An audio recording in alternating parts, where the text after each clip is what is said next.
اعوذ باللہ من الشیطان الرجیم بسم اللہ الرحمن الرحیم اللہم صلی علی محمد وعلی محمد وعجل فرجہم۔ موضوع گفتگو چند دن ہم اس لحاظ سے گفتگو کریں گے کہ کچھ سوالات جو اٹھائے گئے کربلا کے حوالے سے یا کربلا کی تحریک کے حوالے سے کہ ان کو ہم ان کی وضاحت دیں، ان کی وضاحت کریں۔ امام علی علیہ السلام کی شہادت کے بعد امام حسن علیہ السلام امام بنے اور خلیفہ بنے۔ صلح امام حسن علیہ السلام ہوا، وہ شرائط ایسی تھیں، حالات ایسے تھے، بس زمین اور زمان کو مد نظر رکھتے ہوئے، حالات کو مد نظر رکھتے ہوئے امام نے صلح کی۔ دوسری جانب امام حسین علیہ السلام نے قیام کیا۔ امام حسین علیہ السلام نے قیام کیا۔ رسول خدا صلی اللہ علیہ وسلم فرماتے ہیں کہ الحسن والحسین امامان قاما او قعدا، کہ امام حسن اور امام حسین امام ہیں، چاہے قیام کریں یا قیام نہ کریں، یعنی صلح کریں۔ صلح امام حسن علیہ السلام بیعت اختیاری نہیں تھی، اختیاری طور پہ نہیں تھا، بلکہ مصلحت کی خاطر تھا۔ امام حسین علیہ السلام نے صلح اس لیے کی کہ لشکر امام کا، امام حسن علیہ السلام کا جو لشکر ہے، ساتھی ہیں، وہ دنیا کی لالچ میں آ چکے تھے، دنیا کی محبت میں گرفتار ہو چکے تھے، جبکہ لشکر امام حسین علیہ السلام، لشکر امام حسین نے آخرت کو ترجیح دی۔ یہ فرق تھا، مہم ترین فرق، کہ امام حسین علیہ السلام کے لشکر نے آخرت کو ترجیح دی، آخرت کو ترجیح دی اور امام کی اطاعت کو مد نظر رکھا۔ جس طرح امام رضا علیہ السلام نے ولی عہدی کو قبول کیا مصلحت کی خاطر، اسی طرح امام حسن علیہ السلام نے مصلحت کی خاطر صلح کی۔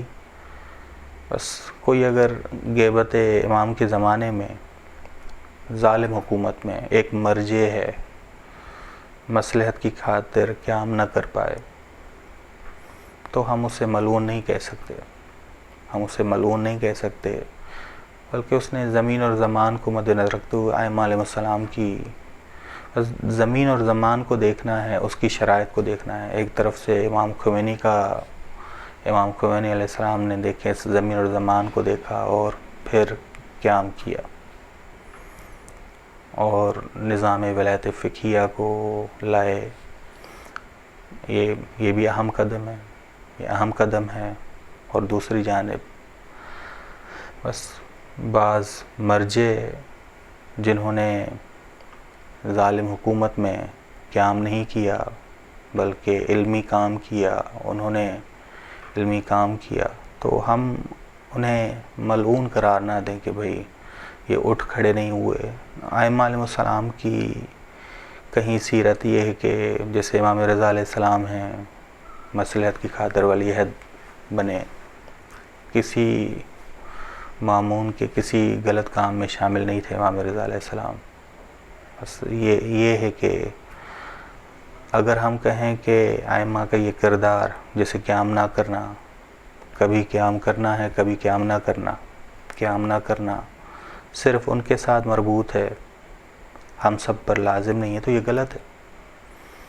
بس زمین اور زمان کو دیکھنا ہے، زمین اور زمان کو دیکھنا ہے اور اس کے مطابق قدم اٹھانا ہے، اس کے مطابق قدم اٹھانا ہے۔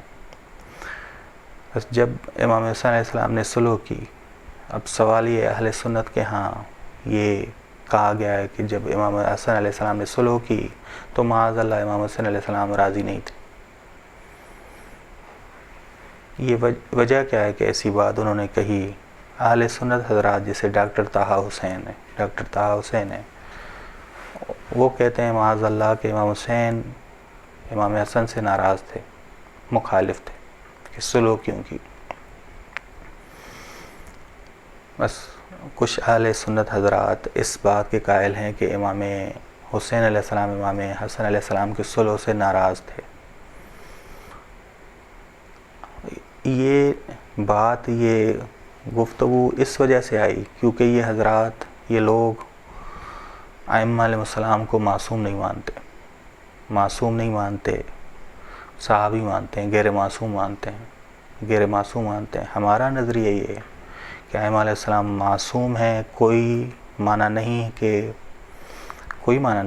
وہ غلطی کریں، کوئی معنی نہیں کہ ان کے درمیان اختلاف ہو، ان کے درمیان اختلاف ہو۔ امام حسین اختلاف کریں، صلح امام حسن علیہ السلام بھی حکم خدا،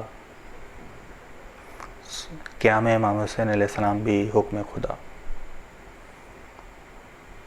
ایسا نہیں تھا کہ امام حسین علیہ السلام اختلاف رکھتے ہوں، بس شرائط مختلف تھیں، دونوں زمانوں میں شرائط مختلف تھیں، حالات مختلف تھے۔ بس امام حسین علیہ السلام کے اصحاب اور اہل بیت آمادہ تھے، اطاعت گزار تھے، جبکہ امام حسن علیہ السلام کے جو اصحاب تھے انہوں نے دنیا کو ترجیح دی، حاکم شام نے انہیں خرید لیا۔ بس امام نے حالات دیکھے تو حالات میں جو قدم اٹھایا وہی قدم معصومانہ تھا، اور امام حسین علیہ السلام نے جو قدم اٹھایا، قیام کیا، وہ بھی قدم معصومانہ تھا۔ کوئی آپس میں تضاد نہیں تھا، کوئی ایسا نہیں تھا کہ امام حسین امام حسن کے مخالف ہوں۔ وصلی اللہ علی محمد اہل بیتہ الطیبین الطاہرین، صلی اللہ علی محمد۔